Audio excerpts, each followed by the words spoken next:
Alright, so welcome everyone here to the placement and internship series of BDACC. Here I am Rishabh Chatterjee from BDACC and I am going to interview our first interviewee, Ms. Tejaswini Reddy, who has been placed in ZN Associates. So ma'am, could you please introduce yourself? So, hello everyone. I am Tejaswini Reddy. I am currently in my final year of BTech pursuing biotechnology. I'm part of different clubs in college. I was been part of BDACC in my second year, and I've been part of CVE, and I'm also co-captain of Tempest Dance Crew. Apart from academics and dance crew, I squeeze in my time for reading a good book and watching movies. Yeah, that is about me. So, Didi, could you please tell us as to the company you are placed in, what job it does and what job role you are placed in? So, I've been placed in ZS Associates. ZS Associates is a management consulting firm. It mainly operates in the area of healthcare and life sciences. It basically gives business-oriented solutions to different clients which operates in healthcare and life sciences. So for easier to understand, I'll give you an example. Suppose a company is working on bringing a drug to the market. So in the whole procedure of preparing the drug and taking that into the market and distributing the drug on the overall market, you come across different stages like supply chain and resourcing raw materials and the process how the drug goes through in the manufacturing processes. And as a firm, ZS Associates gives analytical and data science solutions and machine learning solutions in whatever way it is possible to minimize the operating costs, and make sure the drug is distributed properly and it is entered in the market in a very profitable manner. So this is just an example how a consulting firm manages. Yeah, that is about my company.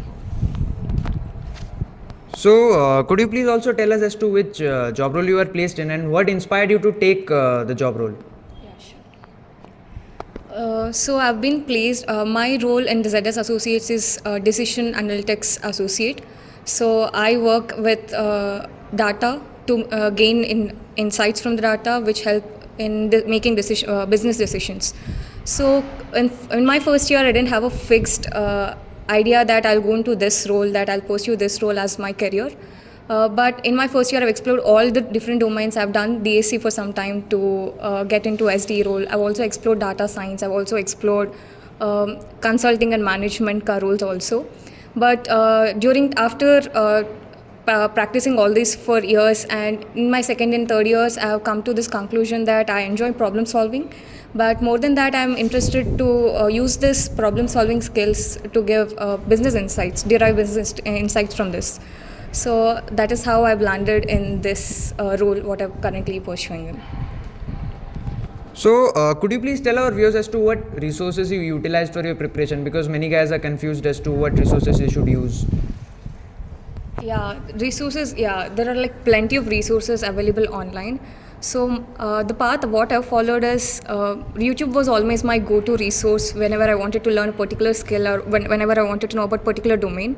So YouTube, you can rely on YouTube for anything, but one thing I would suggest is that if you're sticking to one channel in YouTube, just stick to it, complete the course, and then go for advanced courses, whatever you want to. Do not just keep switching between channels and do not just keep switching between the content you're following.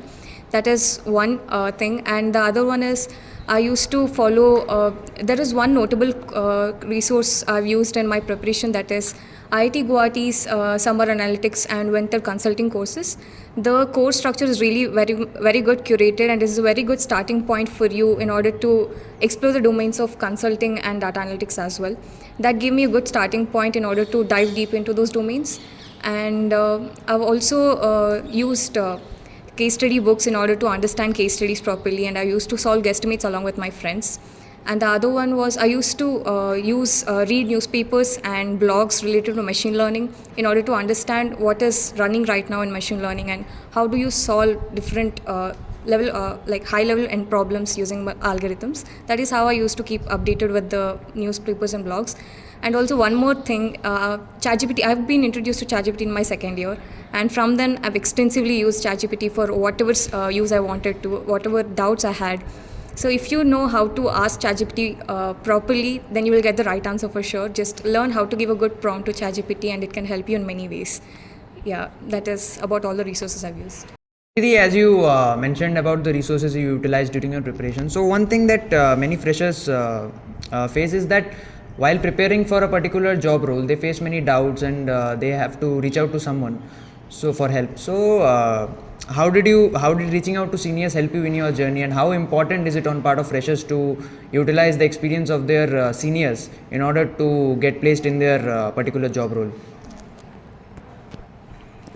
So, yeah, reaching out to seniors is plays a very crucial role in your preparation, because all your seniors have already gone through this process.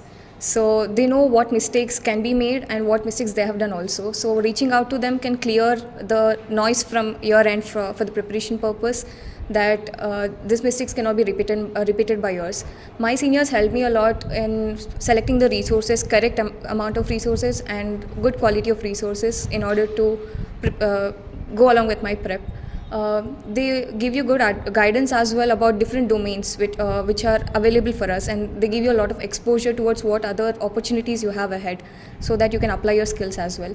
I've got to know about open source contributions and case study competitions because of my seniors in the college, and they've always encouraged me to participate in the competitions to get practical exposure about it.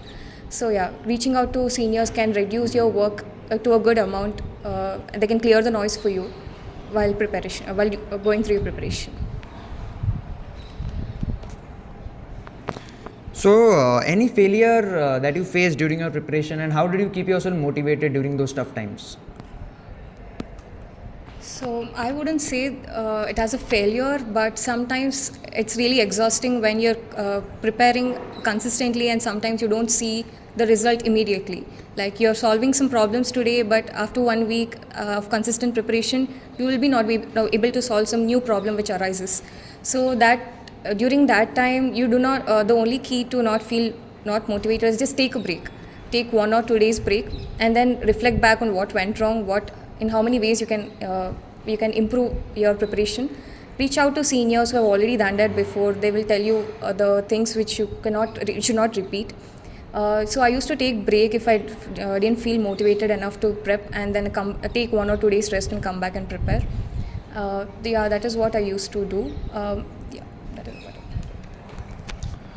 So could you also shed light on the kind of projects you built for your job role, and how did you analyze or how did you mark your project? Like, did you develop projects for improving your theoretical understanding or for any other purpose, and what all projects should new entrants in the field you are placed in do to highlight those in their resume?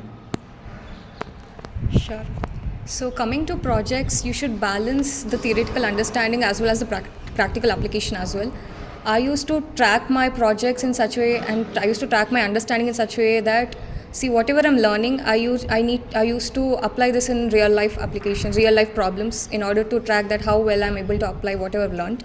So projects coming to different domains. So for data roles, basically, interviewers expect you to have a business acumen understanding, like how well you're able to solve a problem, well you're able to solve a business problem using the skills you have. So it's all about understanding how optimized you can make the solution. So I used to the projects which I've made in is one from machine learning, and I've also applied my skills in case study competitions. I participated in some case study competitions, and I've done some projects on market entry strategies and pricing values as well, and I've worked on different frameworks for case studies.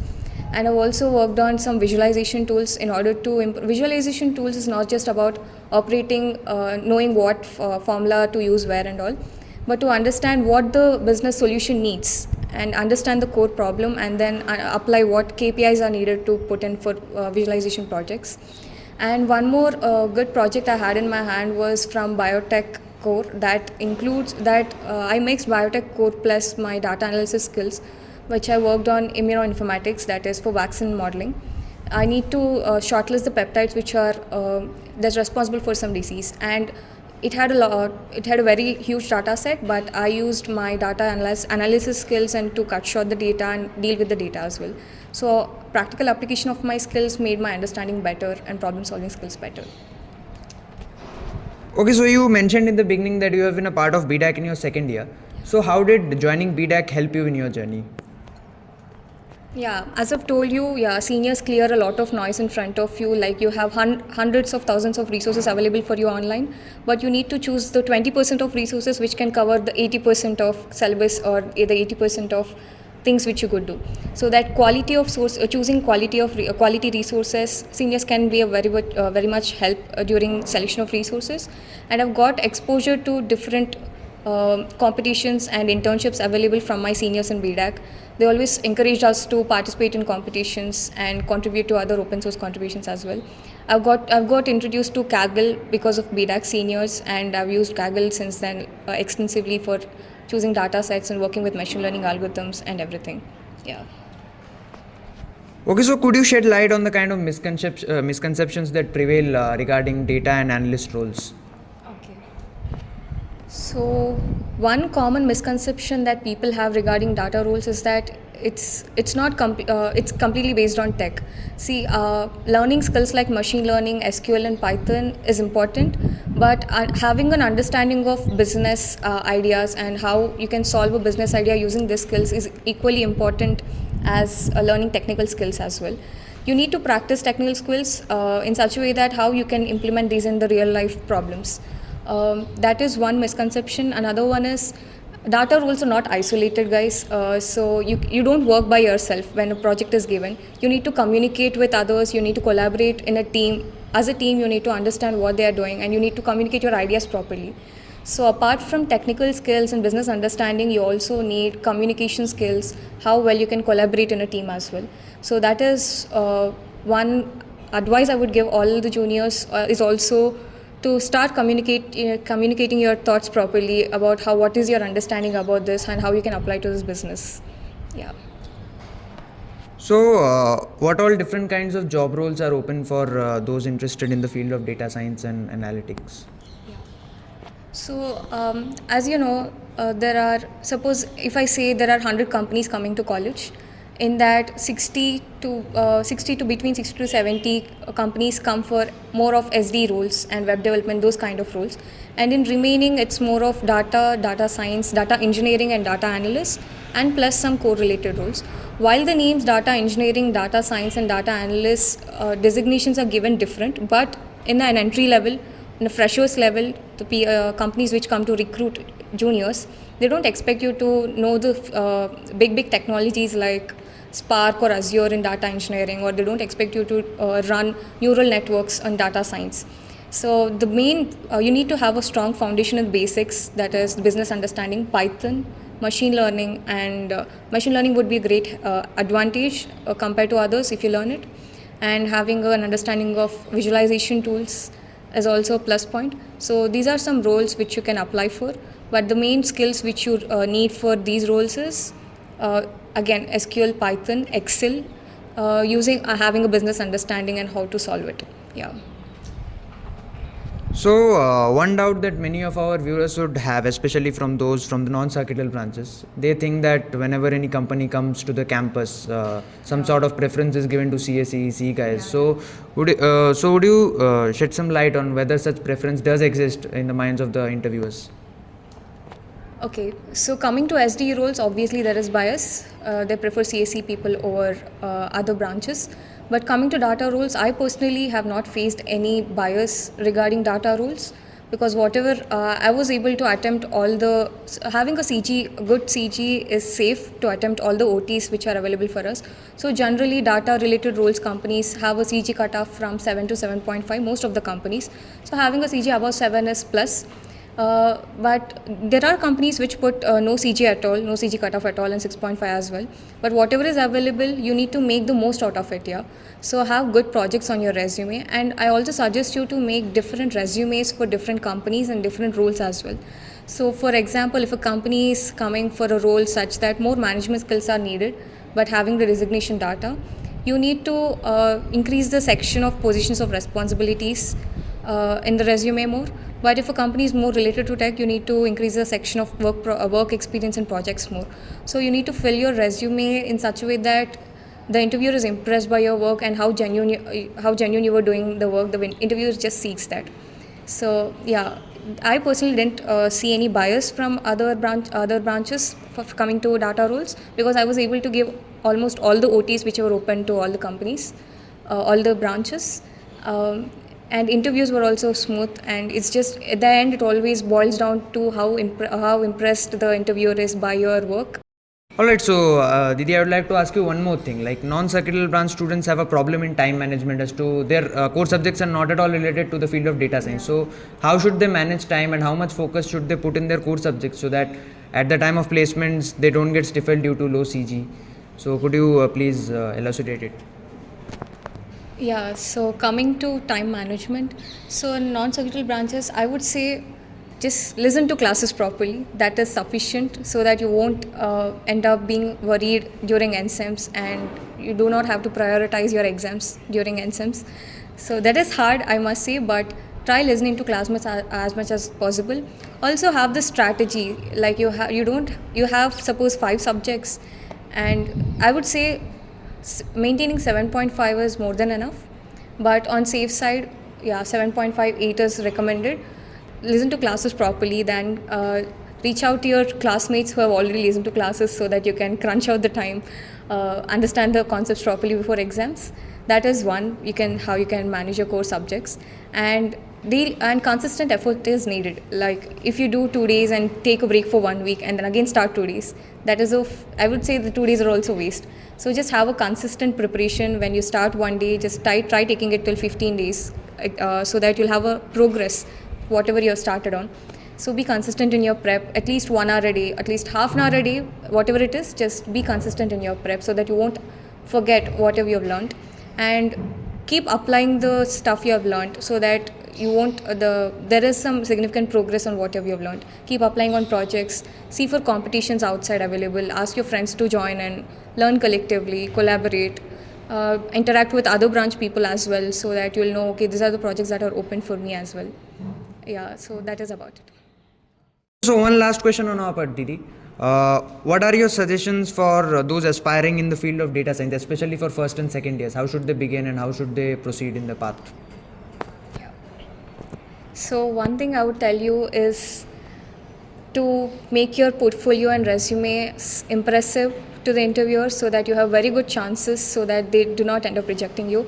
So focus on internships, focus on building your resume, fill it with unique projects. So there are these 3 basic projects which everyone puts in college regarding data visualization, one machine learning, or one DBMS.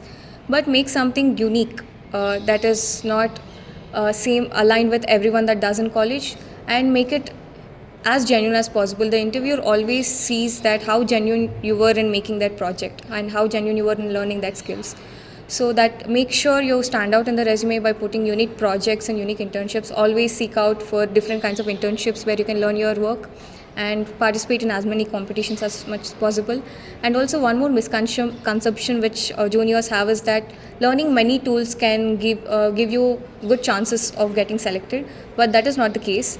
So you just have to develop strong foundation whatever you're learning in. It's not just the number of tools the interviewer is interested in, how well you're applying your skills, the tools you have learned, and getting a solution. That is what the interviewer sees in you. So and also improve your communication skills as well. Having technical skills and communication skills at the same level is equally important. Suppose you have 2 people selected for HR round and you only have 1 vacancy. Obviously, the interviewer select with the person who has good communication skills and who is able to communicate their thoughts properly.